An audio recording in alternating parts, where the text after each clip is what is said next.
За тэгэхээр би та бүхэнд хоёр тактик хэлэн миний яриа 30 минутанд багтана. За үдсэн минутанд асуулт хариулт болно. Эрдэнэчмийн хандаа нэг 10 минут болгонгууд нэг 20 минут болгонгууд очирлаа. 30 минут болгонгууд 3 хороо бацаад шээ. За тэгэхээр эхний ээжэд хамгийн ихтэй том тактиктэй авах хэрэгтэй. Яаж гадаадд явахын тулд нэг 5 зүйл маш чухал хэрэгтэй байдаг. Ялангуяа сурахын тулд бид их орныхон боловсролын системийг олж хийж байгаа асуудал богд байхгүй. Гэхдээ илүү өрсөлдөх чадвараа сайжруулахын тулд хэдийн чандад маш сайн хөгжингөө орнолт юм уу дээд боловсролыг эзэмшиж аавна гэдэг бол нэг монгол хүний өрсөлдөх чадварыг нэмж байгаа асуудал. 10 монгол хүн бас яг нь хэдийн чандад очиод сайн боловсролыг эзэмшиж байгаа бол 10 монгол хүний өрсөлдөх чадварыг ахиулж байгаа асуудал. 100 монгол хүн явна гэдэг бол бас яг нь монголчуудын өөрсдөө нь өрсөлдөх чадварыг нэмэгдүүлж байгаа асуудал. Өнөөдөр яг улс төр 5 толгой оюутлогоо гэдэг уул ухаантай төшөлсөн маш олон маргаан хэрэгцүүлэг явагдаж байгаа ч гэсэн та бүхэн түүнээс илүү эрдэм боловсролыг эрхэмлээд ирсэн байна. Энэ ч бол маш сайн зүйл. Тэр учраас одоо яг хэвээр бүгдээр төлөвлөгөөтэй байх хэрэгтэй. Та бүхний хувьд бол ихэнх нь би энэ зүйлийг хийсний дараагаар тэр зүйлийг хийх гэсэн төлөвлөгөөр аль хэдийн шийдчихсэн байна. За би бол одоо ингээд бүр дээшгээ 15 жилийн өмнөх түүхийг сөхий гэж бодож байна. Яасан гэхээр би 2001 онд 10 дугаар ингээд төгссөн. 18 настай байхдаа. Намайг 10 дугаар ингээд төгсөж инд бол Монгол Улсын их сургууль дээр нисэж орно гэдэг бол маш хүнд байсан. За тухайн үед бол ингээд хувийн сургуулиуд их байдаг байсан. Тэгээд ер нь бол өдөр шөнөгүй бэлтцээрэн байгаад Монгол Улсын их сургууль, хувийн сургуульд орч чадсан. Тэгээд 2 дугаар курс байхдаа ямар нэгэн байдлаар хэдийн чандад сурах гэж их зорилдог байсан. Тэгээд тухайн үед хамгийн боломжтой хувилбар нь солонгос байсан. За ингээд хэсэг солонгосыг үзлээ. Солонгосыг үзсэн. Тэгээд профессорын шалгалтанд, ярианы шалгалтанд ор гэсэн. Тэгээд би солонгосыг мэдэхгүй байсан. Яг 4 хоногийн дараа профессорын шалгалтанд ороод тэнцэх юм бол Сөүл хотын их сургууль чамайг явуулна гэсэн. Тэнгуут нь ямар асуудал байсан гэхээр гэр бүлийнхаа тухай, тэгээд санхүүгийн яг тухай, өөрийнхөө зорилгын тухай яаж өөрөө тэр солонгосын профессоруудад итгэл үнэмшил төрүүлж чадах юм бол яриагараа чамайг яг нь тэнцвэрлэнэ гэж хэлсэн. Гэхдээ тэр үед өөр олон сургуулийн ямар ч альтернатив хувилбар байхгүй байсан. Бидний курсууд байдаг байсан ч гэсэн гадагшаа явуулдаг тийм ямар нэгэн сууг байдаггүй байсан. 2001 он, 2 он үед. Тэнгуут би солонгос хэлний нэг багштай ярьж байгаа 2 найзтайгаа хамт өөрийнхөө тухай 50 өгүүлбэрийг ингээд бичүүлээд асуултыг нь яаж асуусан ойлгодог болоод тэгээд хариултыг нь бас яг нь солонгосоор бичүүлээд тэрийг нь ингээд кирилл болон латин альгаар бичүүлээд тэгээ яг нь ямар ч тохиолдолд яг 4 хоногийн дотор яг тэрийг диктат шиг бэлдсэн л дээ. Би солонгосоор мэдэхгүй гэхдээ солонгосоор ярианы шалгалт өгөхийн тулд яг өөрийн тухай 50 асуулт аавч нь юу гэдгүү, ээж нь юу гэдгүү, чи ямар мөрөөдөлтэй байдгүй, чи юунд сонирхолтой байднаар гэдэг. Хоёр юмны эрдэнүүд ёо гэж юм. Тэгээ би солонгосоор мэдэхгүй шүү. Гэхдээ ямар ч тэр абууж их юм бол аав гэсэн үг юм байна. Тэгээд яг ерөнхий нэг тэр хэлний хандлагыг нь ойлгонгуудаа тэгээс шууд диктат шиг шийдсэн л дээ. Ингээд 4 хоногийн дараа солонгос хэлний шалгалтанд онц авсан байхгүй. Гэхдээ ямар солонгос хэл мэдэхгүйгээр. Тэгээд тийш нэг явна англи хэлээр уус сурна гэжсэн чинь яг үүндээ солонгос хэлээр суухаар болчихгоот. За би угаасаа солонгос хэлнэ гэж ингээд тэгээд би болчихсон л доо. Тэгээд дараагийн тактик нь яасан гэсэн чинь Америк байсан. За Америк суухын тулд бол маш өндөр төлбөртэй байсан. Дээрээс нь Америкийн виз гарна гэдэг бол бас тухайн үед их хэцүү. Монголчууд маш хэмжээгээр очиж харалдаг байсан. Тэгэхээр яаж Америкт сурах вэ? Тэгэхээр 32 мянган доллар хэрэгтэй. Тэр чинь 2002 он. Тэгэнгүүт магистратурын энэ 32 мянган долларын тэтгэлэг гэдэг юм байдаг юм байна гэдгийг би ойлгож мэдсэн. Тэр үед вебсайт эдгээр тийм сайн хангалттай хөгжиж байсан л да. Журмууд нь гарчихсан байсан. За 32 мянган долларын тэтгэлгийг яаж хойчих вэ? Нэгдүгээрт нь та сургуультай тэнцсэн байх ёстой. Хоёрдугаарт нь бидний сургуультай тэнцэхэд бол хэлний мэдлэг, TOEFL оноо гэдэргээ танилтай юмуд ч байх ёстой. За хоёрдугаарт нь хэм бол та яах нь эргэж ирээд Монголд 5 жилийн хугацаагаар ажиллах ёстой гэдэг ийм критериэнууд одоо ийм шалгуурууд тогтоочсон байсан. За ингээд бэлдэж эхэлсэн. 3 жилийн хугацаанд бэлдэж эхэлсэн. Мэдээж идэвхтэйс оюутан байхын тулд эрдэм шилжилгээний хурлуудад маш сайн орох ёстой. Эврика, Алма Матер гэх янз бүрийн эрдэм шилжилгээний хурлд оролцох ёстой. Хоёрдугаарт нь олон нийтийн байгууллагууд маш сайн ажилладаг байх ёстой. За би Монголын Улсын сургуулийн оюутан холбоо оюутан хөнгөрөөс ингээд идэвхтэй ажилладаг байсан. За ингээд ерөнхийдөө бүх цагаан өөрийгөө чадваржуулахад зориулах ёстой байна гэдэг юм тактикийг бэлдсэн. За ингээд хамгийн түрүүнд яасан бэ гэхээр англи хэлний мэдлэг тухайд муу байсан. англи хэлний мэдлэгийг яаж сайж болохгүй гэдэг. За тэгээд яасан бэ гэхээр агшуудууд тэгээд гадаад хэлний төвдөр очиж байгаа хойг гэж өгшөөрсөн. Дахиад очлоо. Гав өгшөө надад нэг ч төгрөг байхгүй. Гэхдээ би таны ачиг ирээдүйд хариулах болно. Та надад ингээд хэлний курстэй 6 сар сургаж өгөөч гэсэн чинь нөгөө хүн чинь хар цэвэрсэн аа. Окей чи үнэхээр нөгөө хараагийн сайнаар харах юм бол сүрхэн сайнаар сүр гэдэг шиг чамайг явуулах чи тэгээд өөрийгөө нэг ингээд туршаад үзсэн. Тэгээд агшуудууд тодорхой хугацаанд яваад тэгээд өдөр шөнөгүй англи хэлийг бэлдсэн. Гэрийнхаа 3 ханан дээр нөгөө 4 бус хувирдаг үйл үг гэдэг гэх тийм ээ. Тэгээд ингээд бэлдэл 106.6 дээр Voice of America гэдэг нөгөө VOA гэдэг. Тэрийг ингээд сонсоод ингээд хэлээ бэлдэл. Тэгээд шалгалт өгсөн чинь топ шалгалт өгсөн чинь хангалттай оноо авч чадаагүй. 2 дахь удаага өгсөн. За 2 дахь удаага болоод ерөнхийдөө болцооны оноо авсан. За ингээд гадшаага сургууль хандсан. Яг ингэж 2004 онд нэг оноо шилдэг оюутны уралдаан зарласан үндэсний даяар жид 3 оюутны шалгаруулдаг байсан. Одоо бол тэр болцоод маш ингээд хөнгөрөөд ерөнхийдөө та ингээд дэлхийн шилдэг сургуульд өөрөө тэнцсэн тохиолдолд те болцсон нь бол нэлээ ингээд намссан байж байгаа. Тэр үед бол ерөөсөө уртаашаа 3 оюутанд тийм боломж тааралдаг байсан. За ямар ч юм ингээд зүтгэсээрэн байгаа хажуугаар нь нэлийн хэдэн ном сурах хүчиг гэвлүүлсэн ер нь бол давхарсан байгаа 3000 гаруй хүн зориулсан ийм public speaking-ийн сургалтууд хийгээд өөрөөр хэлбэл би юу шигтэй нэхлээрээ зөвхөн ингээд өөртөө ажиллаад доошоо хараад ном хичээлдээс илүүтэйгээр нийгмийн хүн чинь өөрөө нийгмийн харилцаанд орж бусдад идэвхтэй байх, тийм эерэг идэвхтэй байх, тийм байдлаар хүн өөрийгөө бэлтгэх ёстой. За ингээд Индианагийн их сургуулийн хуулийн сургуульд хийсэн.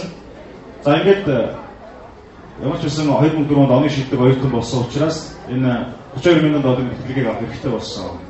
За ингээд Америк руу явж таарж байгаа. Тэгэхээр одоо бол харьцангуй гайг болсон. Тухайн үед бол Америкийн визэнд авахд бол ер нь бол их хүнд байдаг байсан л та. Эргэж их баталгаа чинь юу юм, чи ганц бие юм уу, хоёулаа юм уу гэдэг. За ингээд явуулсан бүгдийг нь ингээд бэлдсэн байдаг. Тэгээ миний яг тухайн үед хийжсэн бүх яаж бэлдчихсэн, яаж хилээ суулж ирсэн гэдгийг ингээд би бүгдийг нэг тухайн өдрийн нэмэгдэл хөтэлдэг байсан л та. Тэгээ сүүлд нь ном болж гарсан. Veritas гэдэг нь Латинаар шударга өсний санхүүсний ingээс өгтөө гэлтэй.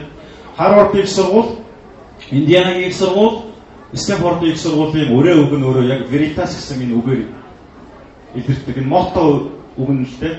За ингээд Индианагийн их сургууль бол Veritas гэсэн өрөө үгтэй юм байна гэл. За ингээд тийшээ явлаа, сурлаа. $32,000 бол ерөнхий нийт зардлын маань тал хөв байсан. Татлын мөнгө нь байхгүй. Тэнгүүд ажил хийсэн. Эхлээд 4 сар Мексикчүүдэд 5 угаалаа. Дараад нь болох юм бол үнэтэй хаа ус эвэрлдэг байлаа. Дараад нь болох юм бол пицца зөөлөө. 7 хоногийн 3 өдөр нь ороо 6-аас өглөө 6 хүртэл пицца зөөлдөг байсан. Тэгээ энэс ямар өвлөж нэхлээр ажлыг хар бор гэж гож хэлж болохгүй. Та нарын төлөө аав ээж чинь, та нарын төлөө олон хүмүүс сэтгэл зүрх хөдөлмөрөө зориулж өнөөдөр их шиг бүтээсэн. Тийм учраас би чинь 90 саруул, ухаан чинь 90 саруул байх юм бол заавал танах зорилготой байх гэж хэлдэг. Тэгэхээр бол одоо би ийм ажлыг тийм ажлыг хийхгүй гэсэн ойлголт байхгүй. Жишээлбэл сая одоо ч нөгөө мал төлөлтийн үе болж байна. Өдөө 3,000-аас 5,000 төгрөгөөр нэг ямааг самнаач гээд малчд ингээд хүмүүс мөнгө өгөхээр 5,000 төгрөгөөр би нэг ямаа самж яадаг ингээд залуучууд очихгүй гэж байгаа юм. Тэгэхээр залуу хүн гэдэг бол заавал одоо супер төвшөнд очдог. Шууд Стив Джобс шиг бол ямар ч болцоо байх. Юм багасаа амттайгаар эхлэх ёстой. Юм алхамаар үргэлжилдэг. Түүнээс та бүхэн би зорилгоо маш сайн төлөвлөөсөө гэж бодож байгаа. Өөртөө итгээсэй гэж бодож байгаа. Өөрийнхөө зорилгын төлөө өөрийгөө зарчимтай дааж чаддаг байгаасаа гэж бодож байгаа маа. За ингээд хар бор янз бүрийн ажил хийсээр явсаар байгаа профессорын туслах болоод ингээд Индианагийн их сургууль төгсөөд ирсэн.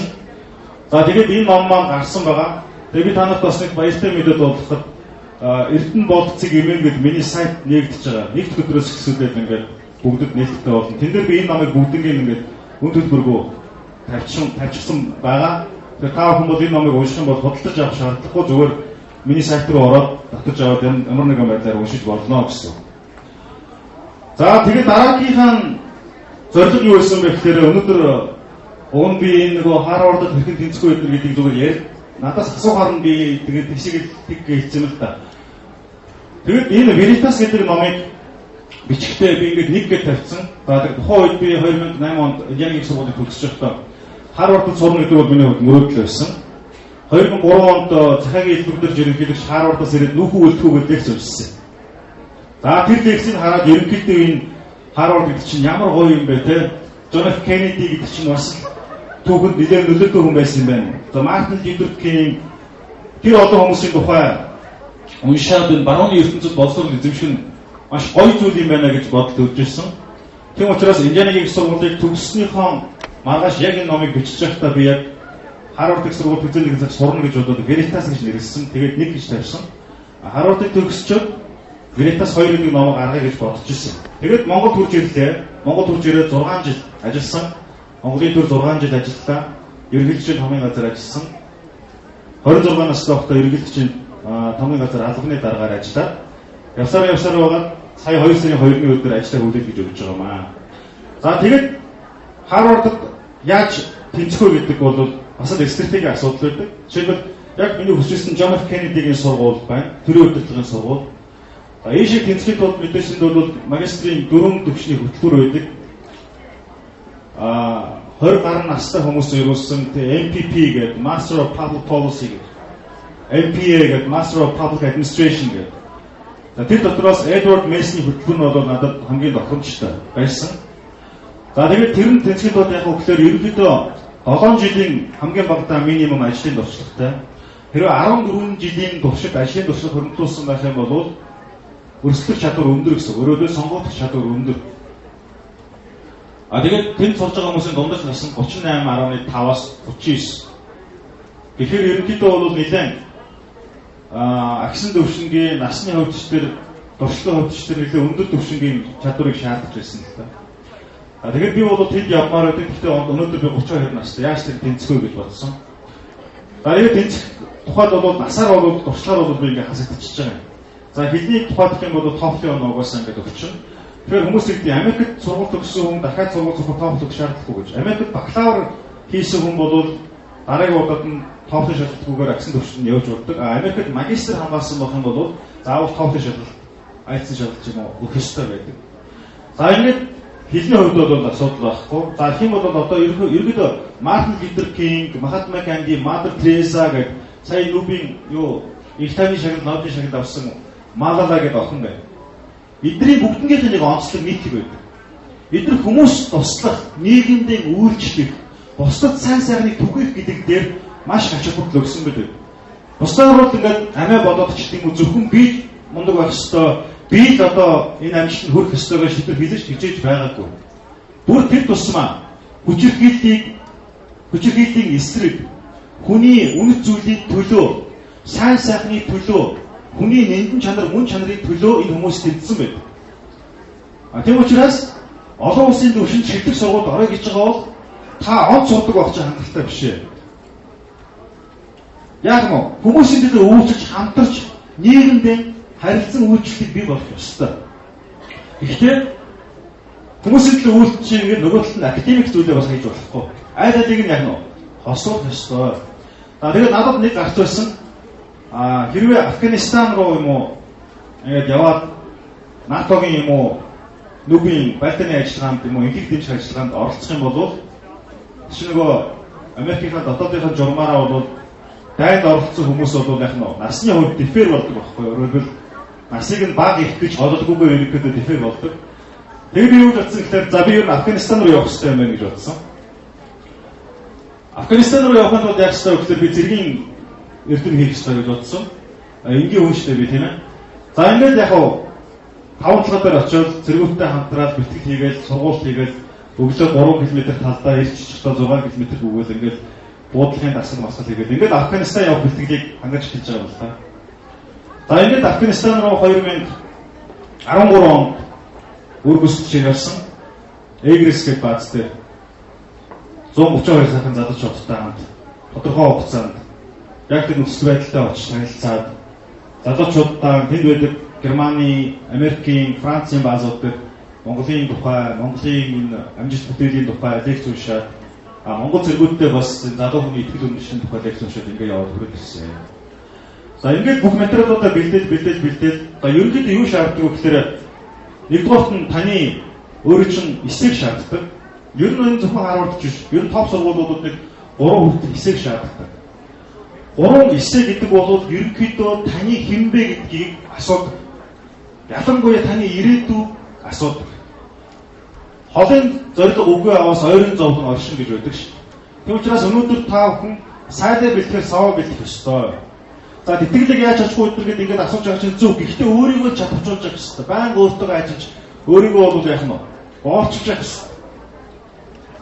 Одоо ангид нь яаж үүссэн түүхийг та нар мэдэх баг.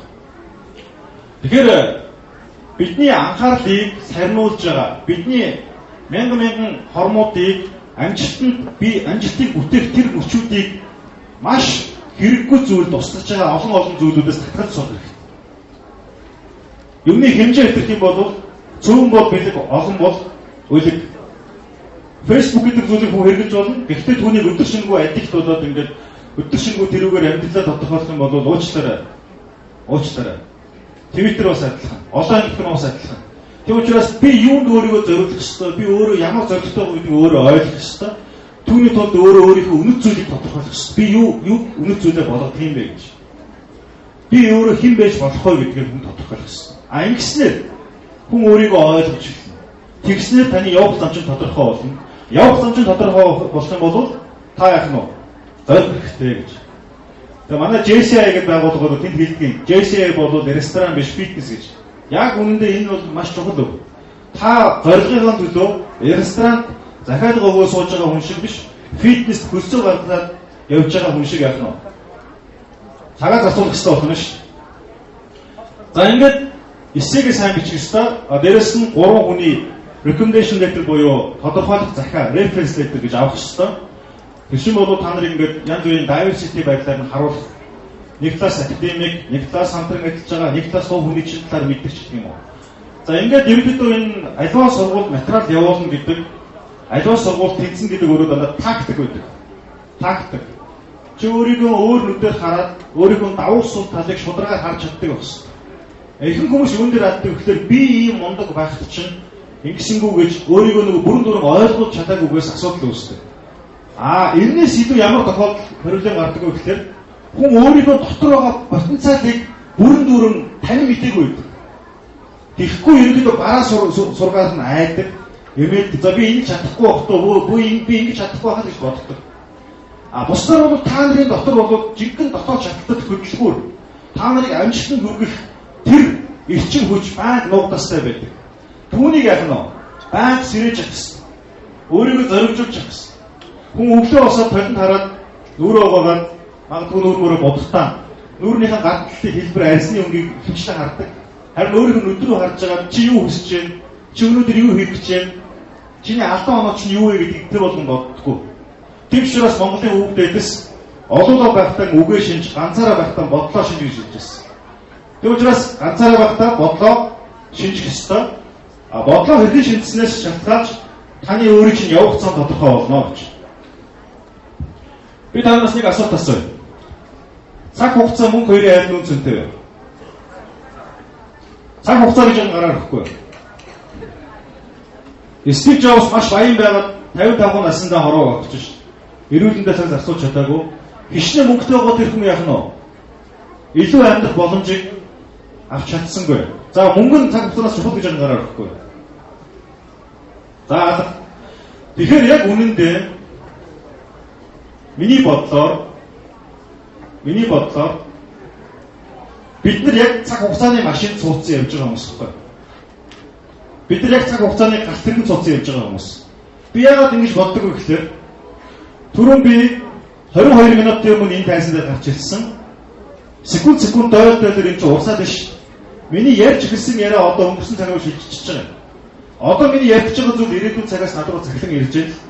Тэр учраас бид нар яг секундээс секундын хооронд нэг цаг хугацааны урсгалаас нөгөө цаг хугацааны урсгал руу аялж явж байгаа хүмүүс байхгүй. Тэрнээс бид яг ингээд цаг хугацаа зогссон бидний бүх юм хэвэндээ байгаа зүйл огт байх. 55 км/цагийн хувьтай дэлхийн өөрийгөө тэмдэглэхийг эргэж байна. Бүх юм яг нь хөдөлгөөн байна. Тэр учраас цаг хугацааг та мөнгөөр үнэлэхгүй гэж байгаа бол 60 минут 1 цаг болно. 24 цаг 1 өдөр болно шүү. Өөрөөр хэлбэл 1 минутыг та нар $100 үнэлээ л та. Цаг хэдэн доллар гэж болох вэ? $60. Өдөрт хэдэн доллар гэж болох вэ? $24 гэж үлээ. Тэгэхээр бид нар тэрний 8-7 цагт ундна гэх юм бол үлдсэн бүх цаг мөнгөөр хэмжигдэж болох цагмууд. Гэхдээ бид нар сайн хэллээ шүү дээ. Цаг хугацаа мөнгөөр аль нь үнцэнтэй вэ? Та нар цаг хугацаа гэж хэллээ шүү. Тэг учраас мөнгөөр үнэлдэшгүй цаг хугацааг хүн зүг зүгээр шалтгаангүйгээр үр дүнгүйгээр өнгөрөх нь өөрөө хамгийн том яах нь эмгэнэл. Тэг учраас цаг хугацааг та өөрөө захирах ёстой гэж. За ингээд хүн өөртөө итгэл үнэмшилтэй зорилготой байснаар хүн ямар зорилго төрж болно гэж. За 3 сарын 12-нд цаг явах боломжийн төрсөн өдрөөр надад Харвард их сургуулиас захиа ирээд таныг магистрийн хөтөлбөрт үрж байна гэж хэлсэн байна. Би тэгэхээр хүн чидэд ингэж байж байгаа чи Харвард тэнцлэгээ шууд хэлэх юм бол хүн ингээд магадгүй маш их баярлж магадгүй. Гэхдээ хүн яг зөв ёсны хөлсөө урсгасан тохиолдолд амжилт зөв ёсоор иргэдэхэд хүн бол их тийм сюрприз болохоос илүүтэйгээр энэ яг одоо болсон шийдэн гарлаа гэж боддог. Тэгээ би яагаад энийг ярьж байгаа гэхээр би өөр газар очиод ингэж тэгсэн гэж ярихгүй яг энэ нөгөө та нарын хүс сонирхол бол сургууль соёл гэж байгаа учраас би энэ зүйлийг сэдвүүлж ярьж байгаа юм аа. А тэгээд сургуульд яваад яах вэ гэж дараагийн асуулт гарч ирж байгаа юм.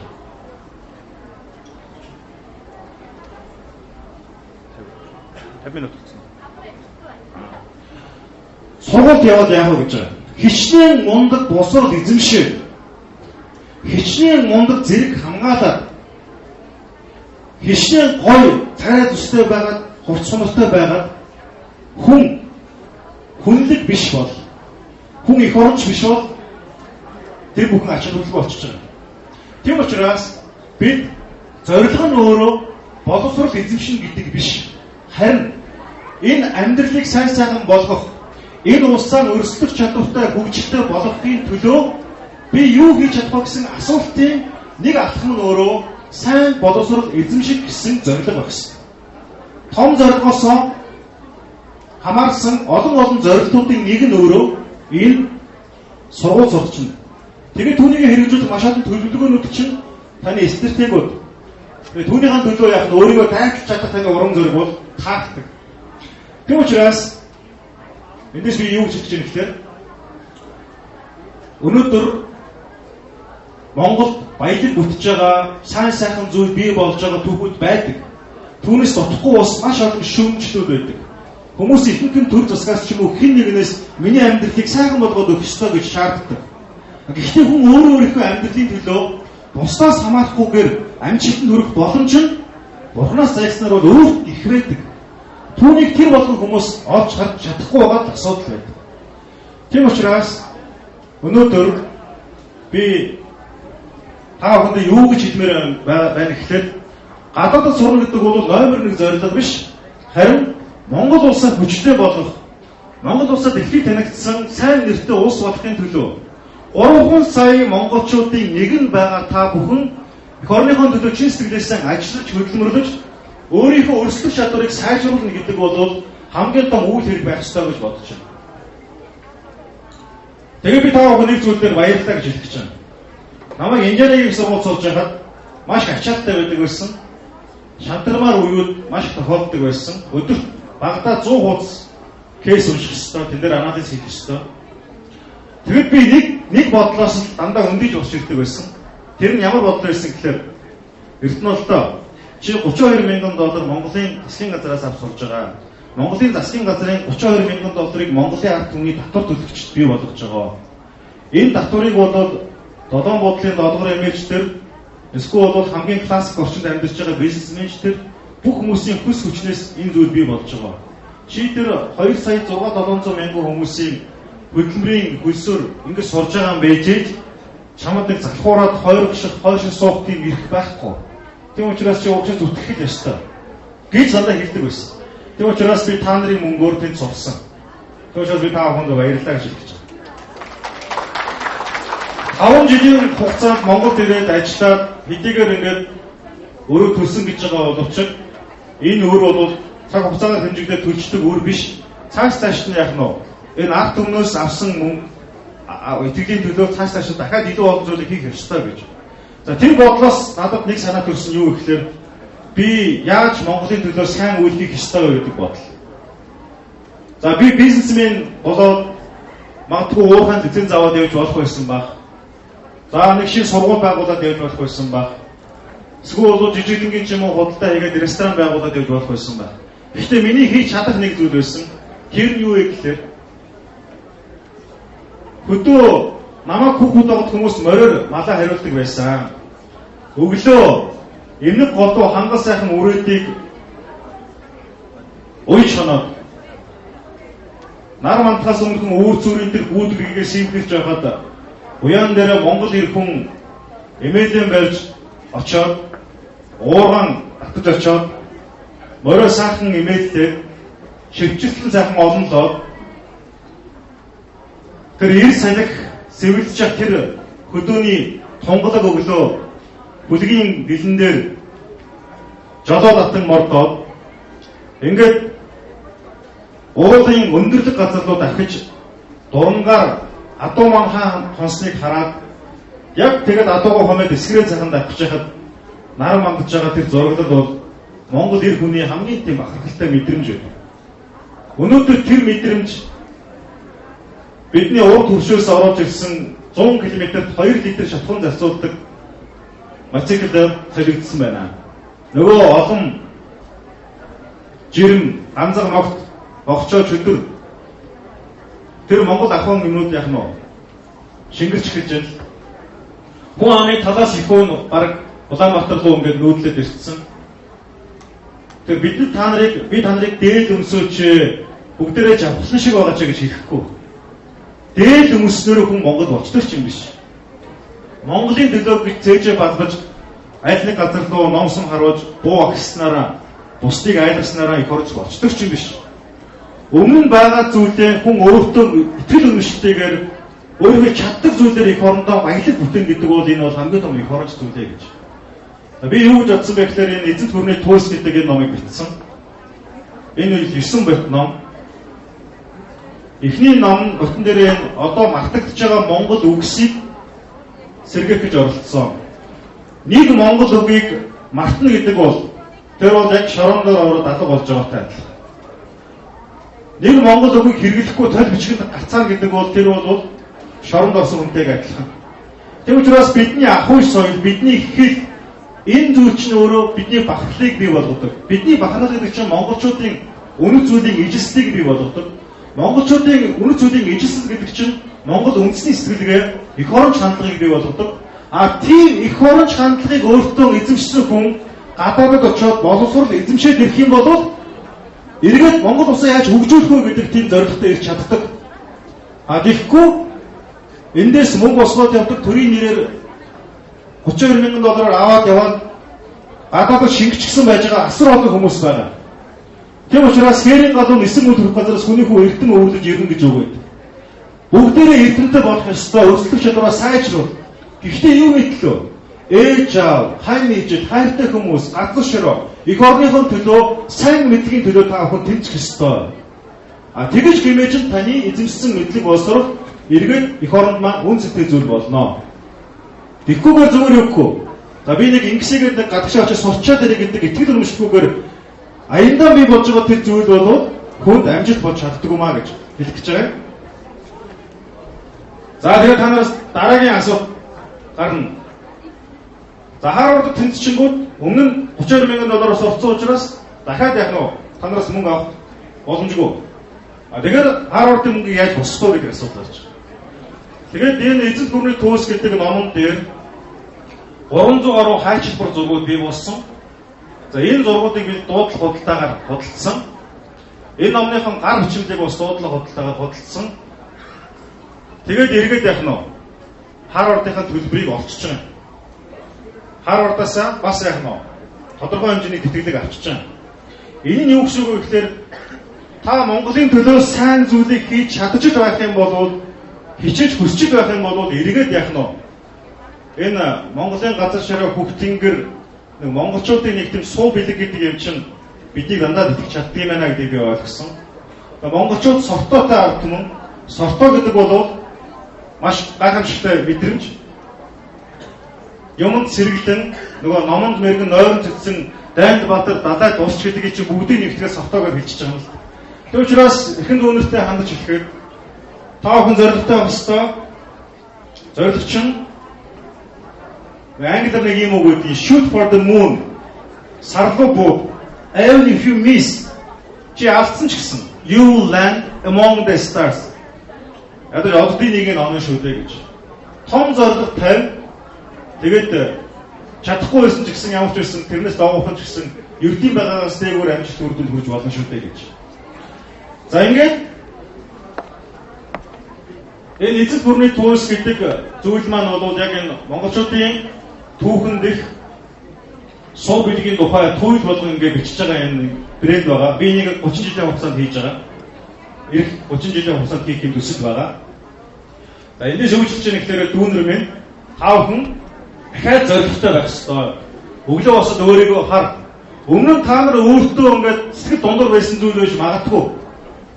Би айгүй царай мото миний хамар жоохон тийм, миний уруу жоохон тийм, миний нүд жоохон тийм тэр шиг байсан бол гоё байсан. Миний нуруу ингээд намхан. Эсвэл би тийм юм гэж өөрийгөө хизэж хитгийг гол эцэгээс заяасан байглаас зогссон энэ би хаа өөрийнхөө хизэж хитгийг сэтгэл дундуур бай. Танаас доогуур өцөлтөө маш олон хүмүүс дэлхийдээр сая байгаа.